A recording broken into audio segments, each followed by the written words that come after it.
देखने जा रहे हैं अपना TIR का लेक्चर नंबर 3। इसके अंदर हम लोग कवर करेंगे एरिया ऑफ विजिबल रीजन, साथ में मैं मिराज का कंसेप्ट बताऊंगा, लूमिंग का बताऊंगा और एक फिश का एक एपेक्स एंगल का कंसेप्ट होता है वो हम लोग देखेंगे। ये छोटे छोटे पर नीट के लिए इंपॉर्टेंट कंसेप्ट है। इनमें हमारे डायरेक्ट फैक्ट बेस्ड प्रॉब्लम बन जाएंगे और फॉर्मूला बेस्ड प्रॉब्लम बन जाएंगे। लास्ट लेक्चर जो मैंने कवर किया था ऑप्टिकल फाइबर का, वो लॉजिकल बेस्ड या फिर बोलो क्रिटिकल बेस्ड प्रॉब्लम का कवर किया था। अब आज शुरू करते हैं। तो इसके अंदर सबसे पहले होता क्या है पहले वो सुनो। TIR, अब आप ये तीसरा लेक्चर देख रहे हो, आई थिंक अब बहुत हद तक आपको TIR आ गया होगा। चौथा पोर्शन में TIR का इंक्लूड करूंगा प्रिज्म के अंदर, जिसमें प्रिज्म के अंदर के सारे TIR अलग ही मैंने एक्सप्लेन किए हैं। यहाँ नहीं करूंगा, नहीं तो मजा नहीं आएगा, हम प्रिज्म से रिलेट नहीं कर पाएंगे। अच्छा फिलहाल अब एरिया ऑफ विजिबल रीजन, अब ये क्या चीज होती है इस पे काम करते हैं। तो बेटा इस कंसेप्ट पर जो प्रॉब्लम आता है वो आ जाता है डायरेक्ट फॉर्मूला बेस्ड प्रॉब्लम। तो आपको याद हुआ, आपने फटाक से लगाया, आंसर आ गया। आप सुनो पहले है क्या वो समझो आप। जैसे ये कोई डेंसर मीडियम है और इसका रिफ्रैक्टिव इंडेक्स हमने वही as it is mu d कर दिया। बाहर रेयरर मीडियम है, इसका रिफ्रैक्टिव इंडेक्स मैंने म्यू आर कर दिया। वैसे मैं ये कर सकता था पर मैंने किया नहीं, वो बाद में हम देख लेंगे। अच्छा अब एक ल्यूमिनस ऑब्जेक्ट, ल्यूमिनस मतलब जो लाइट फेंक रहा है, उसको मैंने यहाँ पर पानी के अंदर रख दिया एट सम डेप्थ h, ठीक है। अब ये जब लाइट रेडिएशन फेंकेगा तो इससे निकलने वाले लाइट रेडिएशन यूं करके डेंसर से रेयर मीडियम में जाएंगे और अवे फ्रॉम नॉर्मल चले जाएंगे। सिमिलरली यहाँ पर भी अवे फ्रॉम नॉर्मल, सिमिलरली यहाँ पर भी light radiation away from normal. अब क्या होगा, जैसे जैसे हम एंगल को बढ़ाते जाएंगे तो बढ़ाते बढ़ाते बढ़ाते बढ़ाते एक मोमेंट ऐसा आएगा जहाँ पर इससे जाने वाले लाइट रेडिएशन का एंगल ऑफ इंसिडेंस अब क्रिटिकल के बराबर होना शुरू हो जाएगा और लाइट रेडिएशन सरफेस पर ग्रेस करना स्टार्ट कर देंगे। अब इसके बाद जो लाइट फॉल करेगी वो बाहर नहीं जा पाएगी, वो लाइट वापस से अंदर ही रह जाएगी। सिमिलरली यहाँ पर भी जाने वाली लाइट रेडिएशन का जब एंगल ऑफ इंसिडेंस क्रिटिकल हो जाएगा तो फिर ये सरफेस के ऊपर ग्रेस कर जाएगी। तो ऐसा चारों तरफ होगा 3D के अंदर। तो जब यहाँ की लाइट रेडिएशन क्रिटिकल एंगल पे टकरा रही है तो सरफेस पे ग्रेस, यहाँ की भी क्रिटिकल पे टकराई, ये क्रिटिकल हो गया तो सरफेस पर ग्रेस, ऐसे करके चारों तरफ हमें एक क्रिटिकल एंगल का लूप मिल जाएगा। तो अगर मैं इसे चारों तरफ घुमा दूं तो हमारे पास ये एक सर्कुलर रीजन आ जाएगा। अब देखो इस सर्कुलर रीजन के बीच में जितनी लाइट रेडिएशन है वो तो बाहर की तरफ जा रही है, मतलब इसमें तो आपको इतने पोर्शन में तो आपको लाइट दिखाई देगी, तो इतने पोर्शन की लाइट इमर्जेस आउट। बट इसके बाद की लाइट जो होगी, जिसको मैं यहाँ पर ब्लू कलर से इंडिकेट कर दे रहा हूँ, तो ये जो पोर्शन है इसके बियॉन्ड का रीजन, ये कट ऑफ रीजन हो गया। मतलब इस रीजन में अगर कोई लाइट गिरी तो वो अंदर के अंदर ही रह जाएगी, उसका बाहर निकलना पॉसिबल नहीं होगा और वो TIR करती रहेगी, ठीक है ना। तो अब ये जो पोर्शन है जो येलो कलर से मैंने यहाँ शेडिंग करी है, इस पोर्शन को हम बोलेंगे विजिबल रीजन, क्योंकि इससे लाइट इमर्ज आउट कर रही है। तो मैं वहां पर लिख दे रहा हूँ, तो this portion is called visible region. तो ये पानी के अंदर ना सरफेस पर हमें चमकता हुआ दिखाई देगा क्योंकि यहाँ से लाइट बाहर की तरफ निकल रही है। सिमिलरली ये वाला पोर्शन में डार्क दिखाई देगा क्योंकि कोई लाइट यहाँ से बाहर नहीं आ पाएगी। अब करना क्या है, करना ये है कि हमें इस पोर्शन का रेडियस निकालना है विजिबल रीजन का। स्टैंडर्ड फॉर्मूला है तो मैं कर रहा हूँ कैलकुलेट, आप देखो कैसे करते हैं। इस रेडियस को निकालने का पहला रिक्वायरमेंट है भाई IC निकाल लो। तो IC तो अब हमारे लिए बाएं हाथ का काम है। तो IC का वैल्यू अगर मैं कैलकुलेट करूँ तो मैं तो स्नेल्स लॉ यूज करूंगा इस सर्फेस के ऊपर, आप बोलते जाओ मैं लगाते जाऊँ। तो mu d sine IC is equals to, बाहर का रिफ्रैक्टिव इंडेक्स हो गया म्यू आर एंड एंगल हो गया साइन 90। यहाँ से मेरे पास साइन IC का वैल्यू आ गया and this value is mu are by mu d. अच्छा राइट एंगल ट्रायंगल बना लिया और इसको मैंने म्यू आर कर दिया और इसको मैंने म्यू डी कर दिया and this thing will become under root of mu d square minus mu r square. अब हम फ्री हो गए, अब जो भी एंगल चाहिए होगा हम कैलकुलेट कर लेंगे। सेकंड स्टेप, अब हमें चाहिए radius of this visible region. अब इसको कैसे फाइंड आउट करें, तो इसके लिए आप इधर देखते रहना। ये रेडियस ऑफ विजिबल रीजन अगर हम फाइंड आउट करना चाहते हैं तो मैं एक बार इस ट्रायंगल को अलग से ले रहा हूँ, आप ध्यान देना। तो ये बल्ब था पानी के अंदर, लाइट कब तक बाहर गई जब तक उसका एंगल क्रिटिकल के बराबर नहीं हो गया, तो ये हो गया क्रिटिकल एंगल। तो अब बच्चों ये अगर क्रिटिकल एंगल है और हमें ये रेडियस फाइंड आउट करना है, ये विजिबल रीजन रहा, ये इस बल्ब की डेप्थ आपको दे रखी है। तो यार ये R तभी तो निकलेगा ना जब आप इस राइट एंगल ट्रायंगल को सॉल्व करोगे। तो अगर ये एंगल IC है then this angle will also become IC। अब क्या करेंगे, R की वैल्यू निकालने के लिए इस राइट एंगल ट्रायंगल में tan थीटा की आइडेंटिटी लगा देंगे। तो रिजल्ट बन गया tan IC is equals to R by H। यहाँ से रेडियस ऑफ विजिबल रीजन आ गया हमारे पास H tan IC, और इसको मैं नेक्स्ट पेज पर कंटिन्यू कर रहा हूँ। तो R की वैल्यू मेरे पास आ गई H tan IC। अब हमें tan IC की वैल्यू डालनी पड़ेगी, कहाँ से, राइट एंगल ट्रायंगल से। तो tan IC की वैल्यू होगी परपेंडिकुलर अपॉन बेस, तो मैं इसको आगे सब्स्टिट्यूट कर दे रहा हूँ। तो R का जो फॉर्मूला हमारे पास आ गया H times mu r upon under root of mu d square minus mu r square. अब इसको सिंप्लीफाइड फॉर्म में लिख करके याद कर लेते हैं। तो ये हमें लर्न करना है, ठीक है, ध्यान रखना डेराइव नहीं करना एग्जाम के अंदर। तो रेडियस ऑफ विजिबल रीजन अब सिंप्लीफाइड फॉर्म कैसा बनेगा, मैं इस म्यू आर को इसके अंदर ले जा रहा हूँ, ठीक है ना, तो अंडर रूट के अंदर जब चीज़ जाएगी तो होल स्क्वायर में कन्वर्ट हो जाएगी। तो रिजल्ट बन गया बच्चों अपने पास अंडर रूट ऑफ, ये बना mu D by mu r का होल स्क्वायर माइनस 1।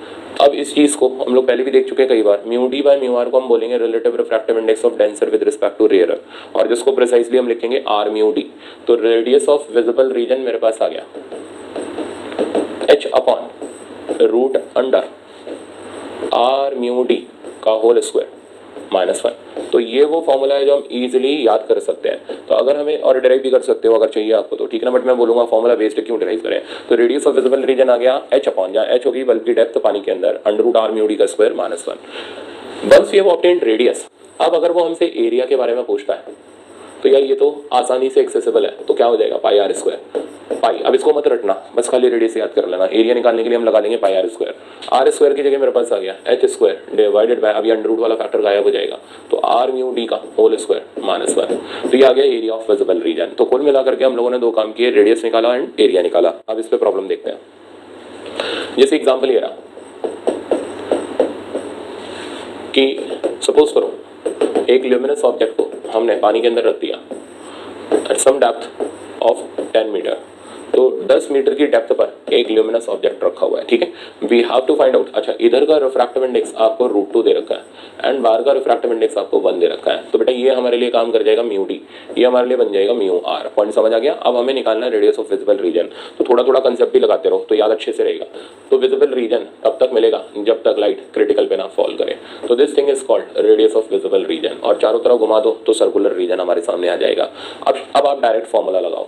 तो रेडियस ऑफ विजिबल रीजन का डायरेक्ट फॉर्मूला मेरा r v is equals to h upon under root of, आप बोलते जाओ, आर म्यू डी का होल स्क्वायर माइनस 1। अच्छा अब इसके अंदर हमें आर म्यू डी की वैल्यू निकालनी पड़ेगी। तो आर म्यू डी का आप वैल्यू निकालोगे तो इसको ब्रेक करोगे तो ये बन जाएगा mu D by mu R. अब ये ध्यान रखना, mu are by mu D नहीं, मैं पहले भी कई बार बता चुका हूँ, mu D by mu R यानी relative refractive index of denser with respect to rarer. ये उल्टा लिखा जाता है, जो बाद में उसका ऊपर आएगा, जो पहले उसका नीचे आएगा। अब आप वैल्यू सब्स्टिट्यूट कर दो, म्यू डी हो गया बेटा अपने पास √2, तो दिस थिंग बिकम्स √2 बाय 1। अब सिंप्लीफाई कर लो तो रेडियस ऑफ विजिबल रीजन आ गया हमारे पास h upon under root of √2 का स्क्वायर 2 माइनस 1, यानी आर वी का वैल्यू और कुछ नहीं हुआ h के बराबर आ गया। h हो गया हमारा 10 मीटर। तो ये मेरे पास रेडियस ऑफ विजिबल रीजन आ गया। अगर एरिया निकालना है तो this area will become pi r square, और पाई को बड़ा रहने दो, आर स्क्वायर हमारे पास हो गया 100, तो आंसर आ गया 100 पाई और यूनिट हो गया इसका मीटर स्क्वायर। तो आई थिंक समझ आ गया होगा। एक और करके दिखाता हूँ। अब देखो एक और प्रॉब्लम में आप ये ले लो कि यह हमारे पास डेंसर मीडियम है। अब इधर मैं एक्चुअली मैं वाटर ले रहा हूँ, वाटर का रिफ्रैक्टिव इंडेक्स हो गया 4/3, ठीक है ना, क्योंकि मोस्टली आपको वाटर ही मिलेगा। वो तो मैंने ऐसे सिंप्लीफाई करने के लिए आपको एक मीडियम चेंज करके दिखा दिया। यहाँ पर हमने एक ल्यूमिनस ऑब्जेक्ट को लगा दिया, लाइट बाहर जा रही है। कब तक बाहर जाएगी? जब तक एंगल क्रिटिकल ना हो जाए। तो देखो अब ये तीसरी बार रिवाइज हुआ हमारा, अब तो दिमाग में सेट हो जाना चाहिए आपके। तो ये एंगल हो गया मेरे पास IC, ठीक है। अब हमें निकालना है रेडियस ऑफ विजिबल रीजन। हम डिराइव नहीं करने जा रहे, हम डायरेक्ट फॉर्मूला लगाएंगे। डेप्थ हमें बल्ब की आप वही ले लो 10 मीटर। तो अब हमें कैलकुलेट करना है रेडियस ऑफ विजिबल रीजन का वैल्यू। लगाओ आप फॉर्मूला। तो रेडियस ऑफ विजिबल रीजन का formula RV is equals to h upon under root of r mu D का होल स्क्वायर माइनस 1। तो हम आर म्यू डी का वैल्यू पहले लिख लेते हैं। तो आर म्यू डी हो गया mu D by mu r. Denser की जगह मेरे पास आ गया यहाँ पर 4/3 एंड रेयरर ऑटोमेटिकली वो 1 ही हो गया। तो आर म्यू डी का वैल्यू हो गया 4/3। अब इसमें सब्स्टिट्यूट करो तो रेडियस ऑफ विजिबल रीजन हो गया h divided by root under. अब बेटा इसको यहाँ पुट करोगे आप तो ये बनेगा 16/9 माइनस 1। यहाँ पर सिंप्लीफाई और करोगे तो आर वी का वैल्यू आ जाएगा h अपॉन रूट अंडर 7/9। अब 7 को तो यहीं पड़ा रहने दो, ये तो रूट से बाहर होकर 3 हो जाएगा। तो आंसर आ गया 3h बाय रूट 7, ठीक है। अब h की वैल्यू आप सब्स्टिट्यूट कर दो तो रेडियस ऑफ विजिबल रीजन आ गया 30 by root 7। If we have to find out area तो एरिया ऑफ विजिबल रीजन हो गया pi r square. R square करते ही मुसीबत खत्म हो जाएगी। तो पाई इसकी जगह आ गया 900 डिवाइडेड बाय 7 मीटर स्क्वायर। तो ये आपका फिर से दूसरा प्रॉब्लम रहा जिसके अंदर हम लोगों ने रेडियस ऑफ विजिबल रीजन पे काम किया। आई थिंक इतना पोर्शन समझ आ गया होगा। अच्छा अब इसके बाद कुछ कंसेप्चुअल एग्जांपल्स हैं, ये भी बहुत पूछे जाते हैं।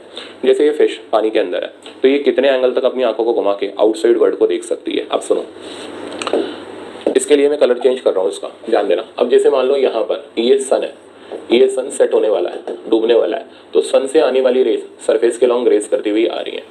अब जब ये अंदर जाएंगी तो ऑब्वियसली फिर यार ये वाला एंगल क्रिटिकल हो जाएगा, क्योंकि ये 90 पर आ रही है तो अंदर क्रिटिकल पर जाएंगी और एज इट इज फिश की आइज में फॉल करेंगी, यानी फिश जो है वो डूबते हुए सन को भी देख सकती है। अच्छा, यहाँ पर सिमिलरली अगर सन राइज हो रहा हो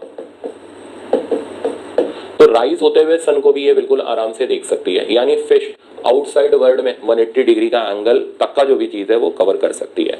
तो मैं यहां मेंशन करूं फिश आउटसाइड वर्ल्ड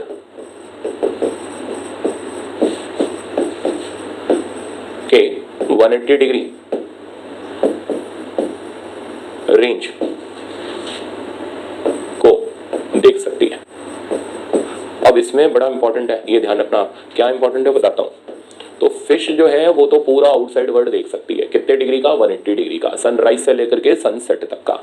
पर ऐसा करने के लिए ये जो उसकी आंखें हैं, ये मैंने थोड़ा बड़ा बना दिया इसकी आंखों को, तो इसकी आंखें जो है उसको 180 डिग्री पे घुमाने की जरूरत नहीं है, ये ध्यान रखना। वो आंखें घुमाएगी यहां से लेकर के यहां तक, इस येलो रे से इस येलो रे तक, यानी फिश को जो अपनी लाइन ऑफ साइट रखनी है वो यहां से यहां तक रखनी है। फिश सिर्फ इतनी रेंज के अंदर 180 डिग्री का एंगल कवर कर ले रही है, ये मैं बताना चाह रहा हूँ, ये इंपॉर्टेंट है।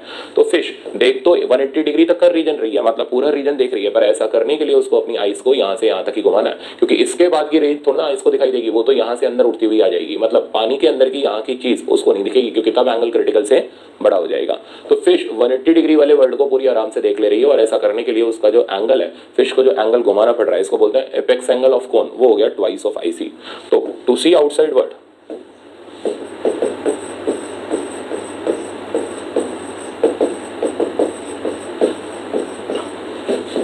फिश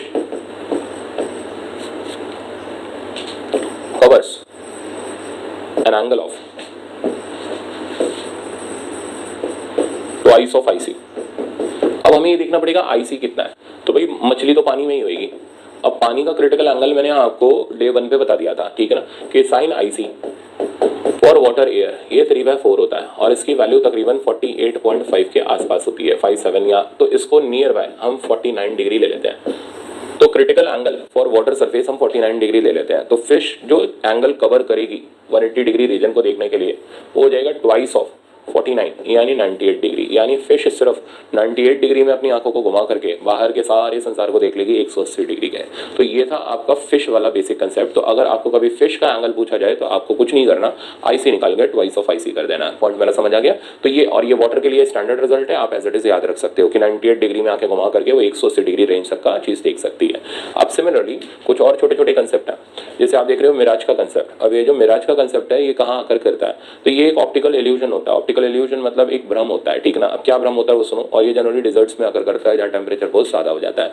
अब कैसे आकर करता है, तो मैंने इसका प्रॉपर डायग्राम यहाँ रखा हुआ है, आप आराम से बिना किसी दिक्कत के देख पाओगे। देखो, गर्म रीजन के अंदर क्या होता है, जब टेम्परेचर बढ़ता है तो अर्थ के पास वाली जो एयर होती है, ठीक है ना, तो ये तो हो जाती है गर्म, ऊपर वाली एयर होती है ठंडी। मैं यहाँ पर चीजें मेंशन करूं तो air near surface of earth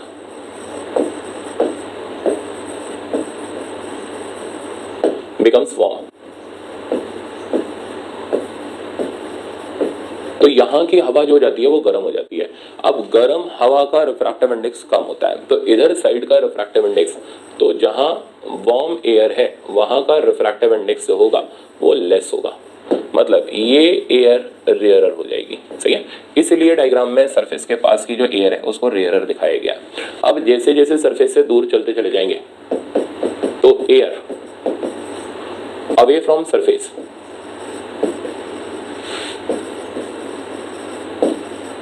is cold। और ठंडी हवा, तो जैसे जैसे आप डेजर्ट से ऊपर उठते चले जाओगे तो ऊपर की हवा ठंडी होगी, तो जैसे जैसे ऊपर उठते जाओगे हवा ठंडी होगी, और ठंडी हवा का रिफ्रैक्टिव इंडेक्स ज्यादा होता है, तो ये ज्यादा होता है, इसलिए ये मीडियम हो गया डेंसर। अब क्या होता है, जो पर्सन इस डिजर्ट के अंदर ट्रैवल कर रहा है उसको क्या होता है, क्या दिखाई देता है। मान लो कोई डिजर्ट के अंदर पेड़ वेड़ लगा हुआ है, ठीक है ना। अब पेड़ से आने वाली दो रेस पकड़ लो, एक तो टॉप से डायरेक्ट आ रही है, ठीक है ना, डायरेक्ट जो आ रही है वो तो सीधी आ जाएगी क्योंकि ये तो बिल्कुल सरफेस के पैरेलल ग्रेस कर रही है। अब मान लो दूसरी रे जो नीचे की तरफ गई, तो ये ट्रैवल कर रही है डेंसर से रेयर मीडियम। तो ये वाली जो रे है जो यहाँ जा रही है, this ray is travelling from denser to कौन सा मीडियम, रेयर मीडियम। अब इस जगह पर जाकर के उसका angle of incidence becomes greater than critical angle. जैसे ही angle of incidence critical angle से बड़ा होता है, लाइट क्या करती है, यहाँ से TIR सफर करती है। तो इस पर्टिकुलर पॉइंट पर लाइट का क्या होने लग गया, TIR।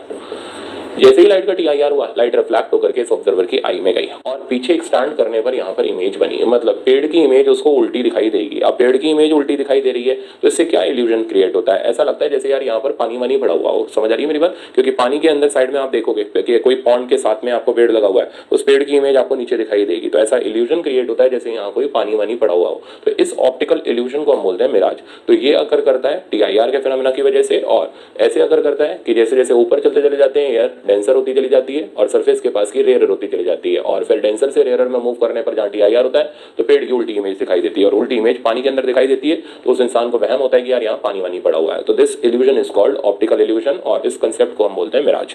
अब सिमिलरली एक और मैंने बेसिक कंसेप्ट रखा हुआ है, लूमिंग। लूमिंग का जो कंसेप्ट है ये कोल्ड कंट्रीज में आकर करता है। अब इसमें क्या होता है, इसमें इस जहाज की उल्टी इमेज दिखाई देती है, ठीक है, इस तरीके से। अब क्यों दिखाई देती है वो सुनो। अब ठंडी जगह पर उल्टा प्रोसेस अगर करेगा, ये जो अर्थ के पास की एयर है ये कोल्ड हो जाएगी, है ना, क्योंकि यहाँ का टेम्परेचर बहुत कम है। तो ये हो गई बेटा कोल्ड एयर, और सरफेस के ऊपर की गर्म होगी तो वार्म एयर। तो अब यहाँ का मीडियम हो गया डेंसर, यहाँ का मीडियम हो गया रेयर। सिमिलर मैनर में ये लाइट अब डेंसर से रेयर जाती है तो इसको इसकी उल्टी इमेज दिखाई देती है। तो ये जो फिनोमेना होता है कोल्ड कंट्रीज के अंदर जो आकर करने वाला होता है, इसको बोलते हैं हम लूमिंग। तो जब भी ये शिप वगैरह जो होता है इसके किनारे के पास आने वाला होता है तो उसको शिप की जो पर्सन को है वो उल्टी इमेज दिखाई देना शुरू हो जाती है। तो this phenomena is called looming, और दोनों मिराज और लूमिंग आकर करते हैं हमारे TIR की वजह से। इसी तरह डायमंड का क्रिटिकल एंगल बहुत छोटा होता है, तो डायमंड के अंदर जब लाइट एंटर करती है तो वो बहुत बार TIR करती है, और इस चक्कर में हमें जो लाइट दिखाई देती है, तो डायमंड को यूं घुमाओ तो जो लाइट निकलती दिखाई देती है एक पर्टिकुलर पॉइंट से बाहर आती हुई दिखाई देती है। और डायमंड की शाइन जो होती है वो बेसिकली इसलिए होती है कि उसका क्रिटिकल एंगल बहुत छोटा होता है। तो ये था आपका area of visible region. Mirage का कंसेप्ट इसके अंदर आ गया, लूमिंग का कंसेप्ट इसके अंदर आ गया, डायमंड का बेसिक एग्जांपल आप सीख गए। टेंपरेचर बढ़ने घटने से रिफ्रैक्टिव इंडेक्स बढ़ता घटता है वो आपने यहाँ पर सीख लिया। अच्छा, तो ये कुल मिलाकर के अब TIR का हमने पार्ट पूरा लेक्चर खत्म किया। अब नेक्स्ट लेक्चर आपका रहेगा पार्ट बनाओ वाला, मतलब रिफ्रैक्शन एट कर्व्ड सरफेस, ठीक है ना, उसको मैं खत्म करूंगा। देन फिर लेंसेज, और फिर हम प्रिज्म वाले सेक्शन के ऊपर आ जाएंगे, ठीक है। चलो, थैंक यू सो मच।